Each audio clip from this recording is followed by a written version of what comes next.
Alright, morning everyone. So today's the day, just getting the exhaust done. My mate's just on his way now, so he's actually coming to my place to pick the... he's only got a jack and stands, and when I told him I was buying those, they're under the car, I don't know if you can see them. I will get them out in a minute, but no, you can't see them. They're the quick jacks that go underneath each side and lift the car up. When I told him I was getting them, he said, let's just put the exhaust off until you get them. That way we can jack the car up a bit safer, a bit easier. So I've got what I need in here, I think. Welding helmet, that's for me. Obviously he's got his own, but just so I can see how a pro does it. It's all his TIG welding, so TIG welding stainless, MIG weld, mild steel. So yeah, nothing compared to what I do. That is a roll of stuff from Bunnings. It's sticky, and I want to put it kind of here to protect and not scratch this while we're working there. Pretty good stuff, pretty thick. I think it's like a carpet. If you're painting, you put this down on your carpet to protect your carpet. I've got a throw over seat cover just for my way back. My clothes are clean now, but they're going to be dirty. I'm going to be on the floor and everything, so yeah, don't want to get dirty seats, so bring that. A rag to clean down there for this stuff to stick properly. 2 exhaust tips and 2 flanges down there. He's got the pipe, and we're all done. So the tips, I think I did show you, they're almost exactly like that, except they don't have the little holes around it, but double wall stainless. Got everything in here with the net so it doesn't go flying around, so we're all good in there. And then that's the motor for the ramps. So I won't get the car out just yet. I was going to do a bit of a start up on it so you guys can hear what it sounds like. I'll try and a before and after, like that.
Alright, I won't rev it too much because it is a Sunday morning and it's cold.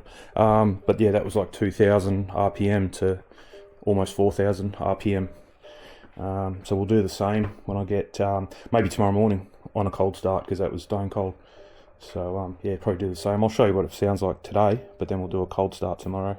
Because it definitely, when it is cold, you can hear the RPM go up and it sounds different, and then as it starts heating up, it goes really quiet.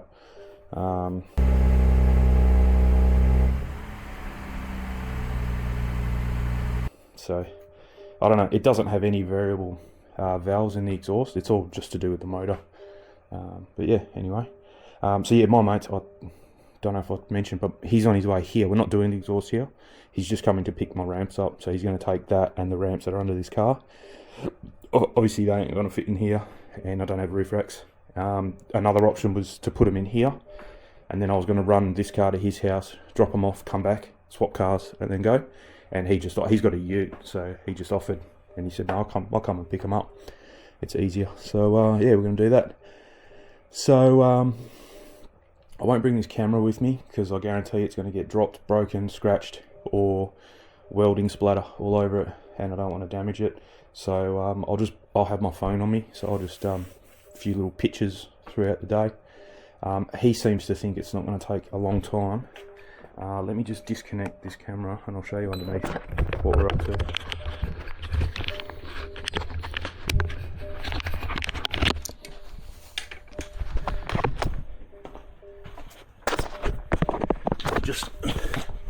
just sprayed these bolts here with WD-40, 4 of them. So it's literally, we're going to unbolt these. Oh, there's the ramps there. There you go.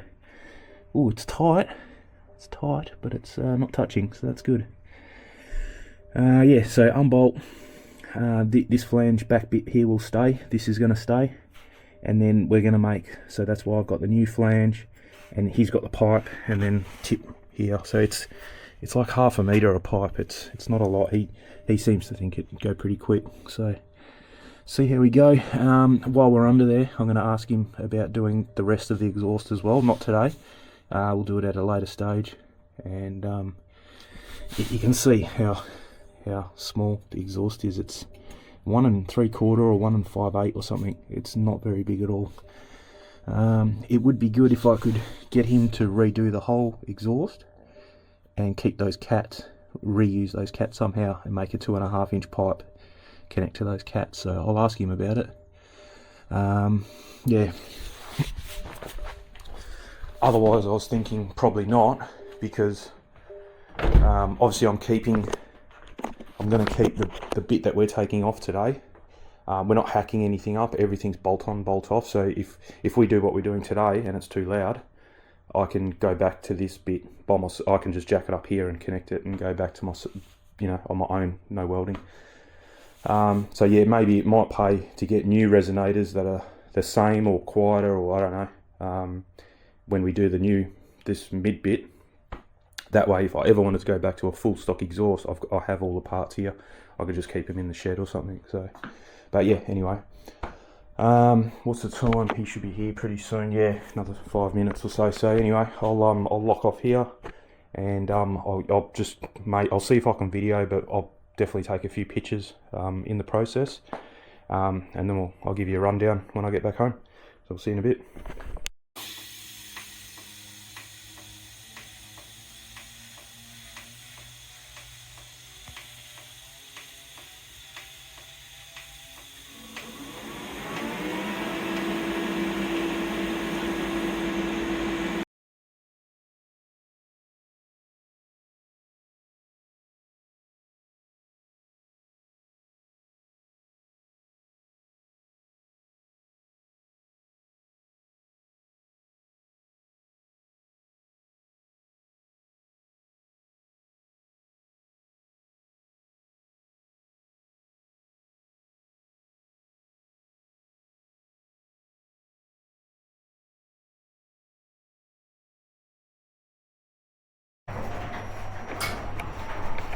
Alright guys, morning. It's the next morning. I didn't have time. We were there the whole day. My mate grossly underestimated how much time it was going to take to do. It's not the first one he's done. He's the first Z, but he owns a 300 ZX, and he's done his mate's 350s and 370s and stuff, and other cars, amongst other cars. He's done heaps of other cars. He told me 2 to 3 hours. We got to his at 9 o'clock. And I didn't get home until 4:30, I think it was. So yeah, it took a lot longer.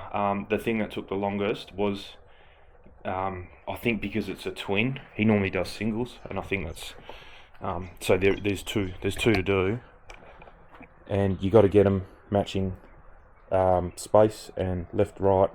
So tips in and out is easy because they're just slip-ons, and then you just nip them up. But you got to get them centered to the hole and the right distance, and then he had to make the hangers and all that. I'll give you a look underneath soon, but I'm going to start it up now. So it is a lot louder than what it used to be, and it's going to be a lot louder now because it's cold. Then you'll hear the engine RPM drop, and the sound will go down as well. It'll drop in volume. These things went really well, even though I've got 2 right-hand lifts. They were yeah, bang on. I mean, they were he came here, picked him up in his ute. That was the only, I can't fit him in this car, but it took like 3 minutes, and the car, by the time we got to his and had him out on the thing, it's like 3 minutes from sliding him under to lifting the car up. It was really easy. It was up all day, no worries. And then same thing, you just flip the lock straight down, back of the ute, boom, 3 minutes. I'd still be jacking the car up to get one of the front lifts, one of the front jack stands out. So massive time saver, a lot safer, and the whole car in one hit. So really good. That's the old muffler. So that's what we've got rid of. Let's see if we can have a quick look. Yeah, might have to detach.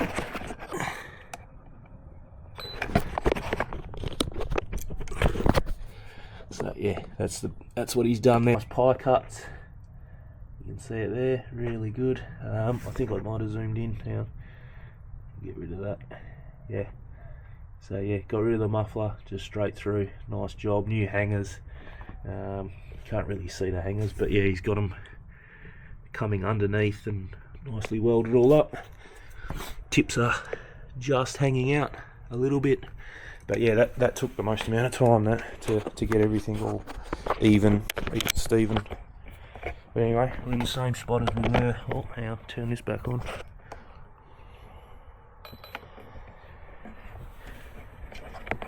Alright, I'll go and start it and see what you guys reckon.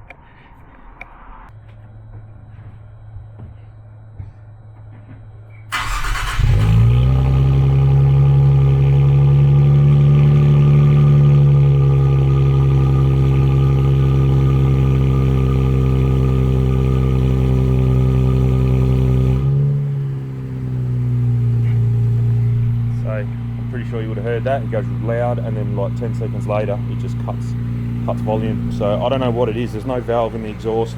It's got to be something up in the engine there.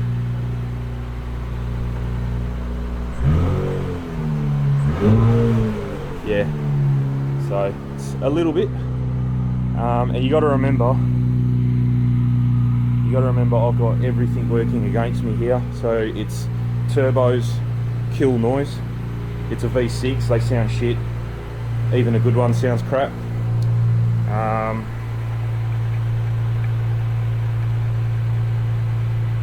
But at least you can hear it now. And there was one other thing. I think it'll get quieter too. That was stone cold, so it'll quieten down than that.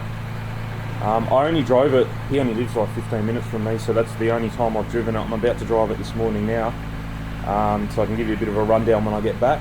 I'm going to take it on the freeway as well, so I can see what it does at like 100, 110. But the most I've had it up to is about 60, 70. And I want to try it under acceleration and just cruising and see how we go. But you can see that's quieting down a fair bit now. So all good. But yeah, being turbo, that stuff's around with your noise. Being a V6, they don't sound good, no matter what you do to them really. And it's got that little skinny pipe and all that, so we've only changed that back bit. You could see how big 2.5 inch is compared to the stock pipe there.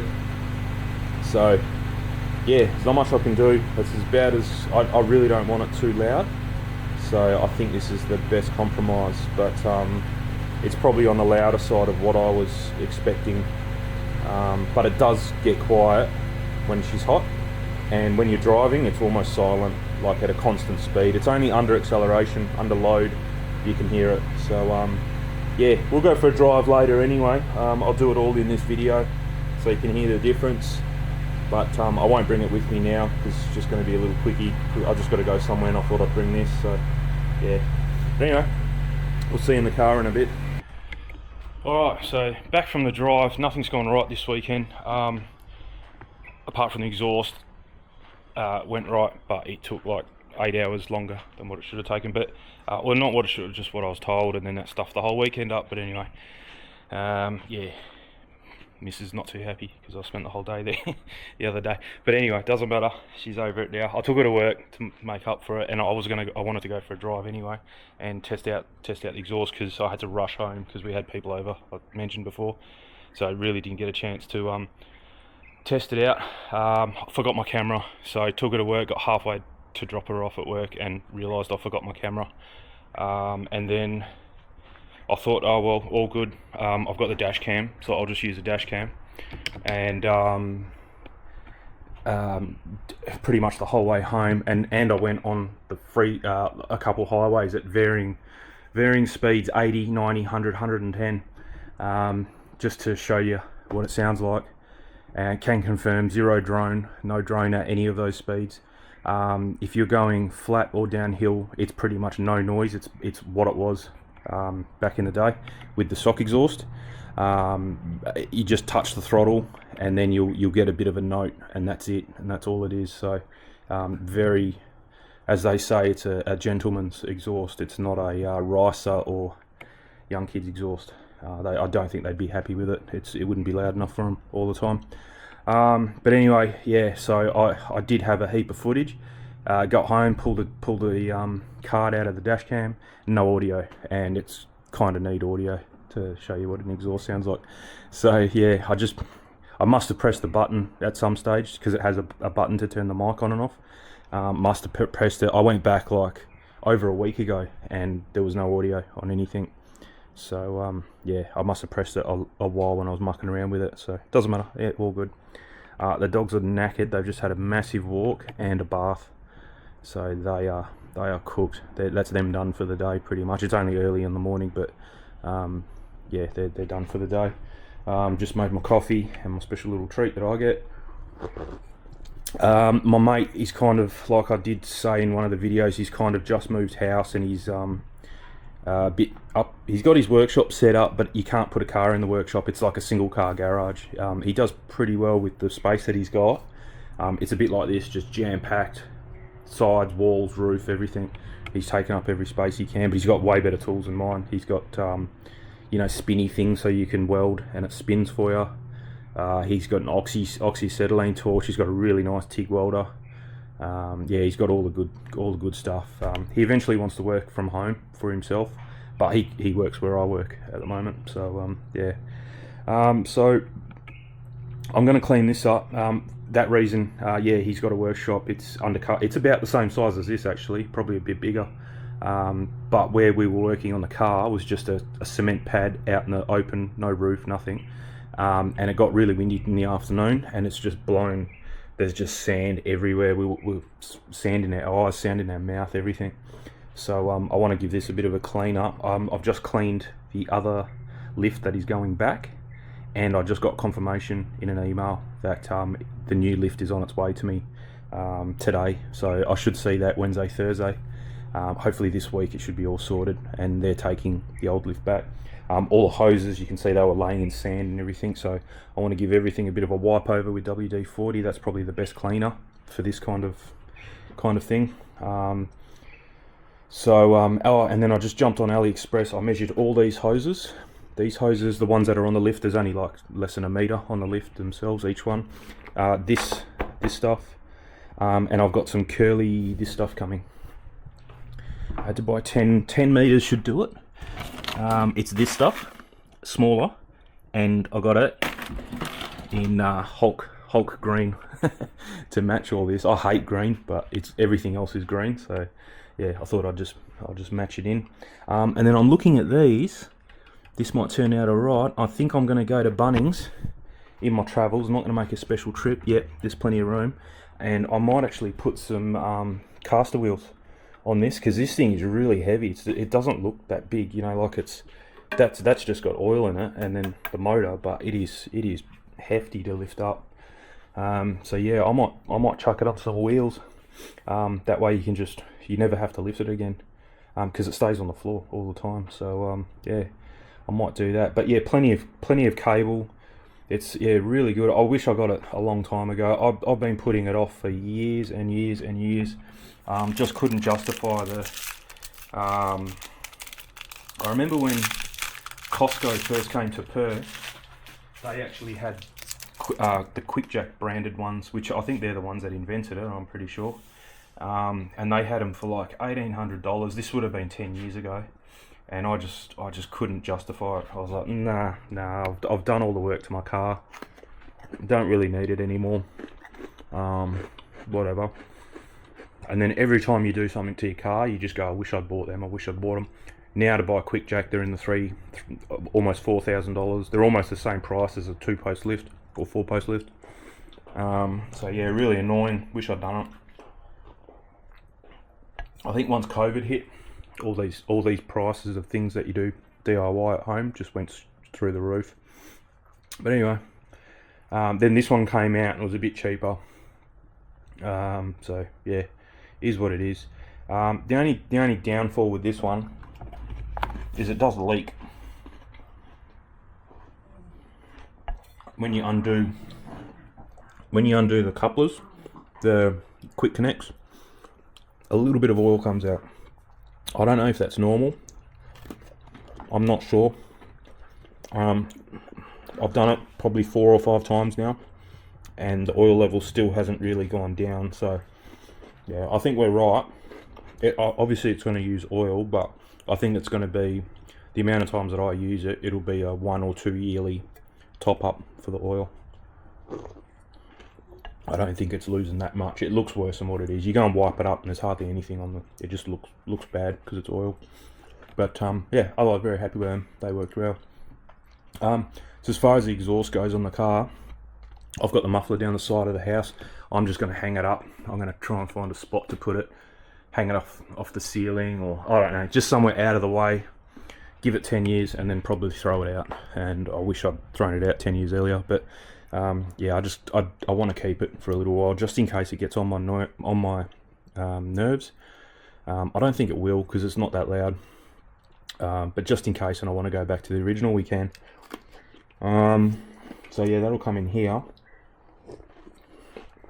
And I mean, you guys heard it start up. But as far as driving goes, I think I'll just do a separate driving video.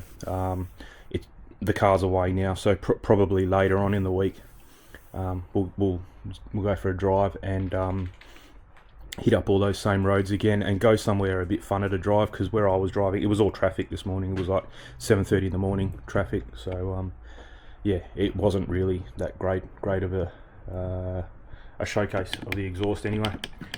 So yeah, so we'll probably do some funner roads up somewhere else. But yeah, mixing it up between drive, manual, you know, 60, 70, 80, 90. We got a speed limit every 10 k's in Perth. It's ridiculous. So yeah, there is no drone at all. It's really good.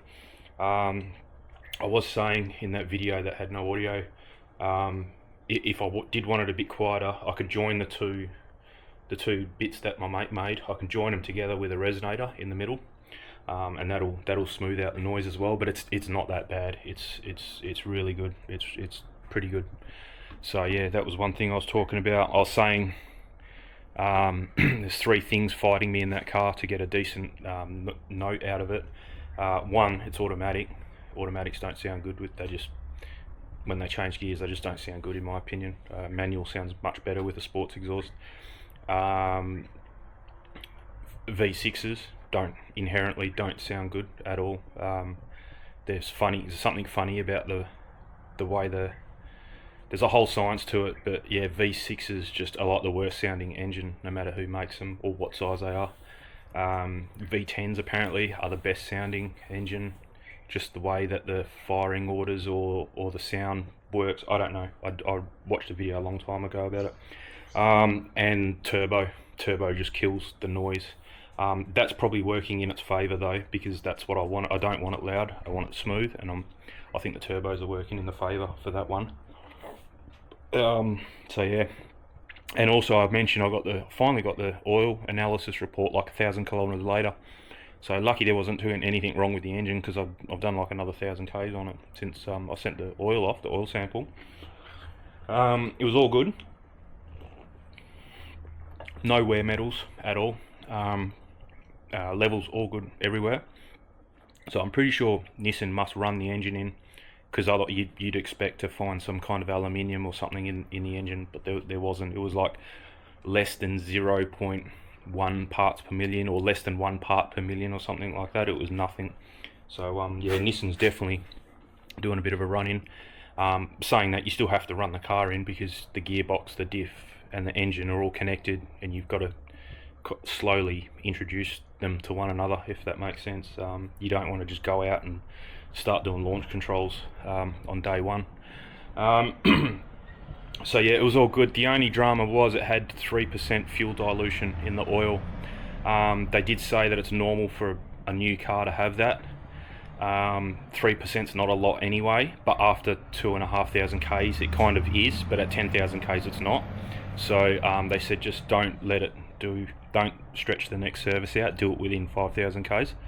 And they did suggest to go to a thicker oil, that was the whole point of that oil change, was to go to a 540 instead of a 020.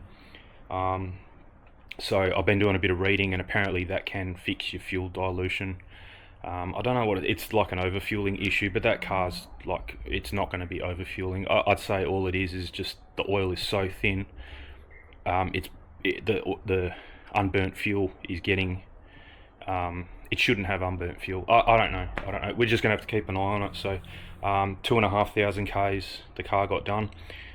Service with an oil analysis. So we'll do another one at 5,000 Ks. So in another 2,500 Ks.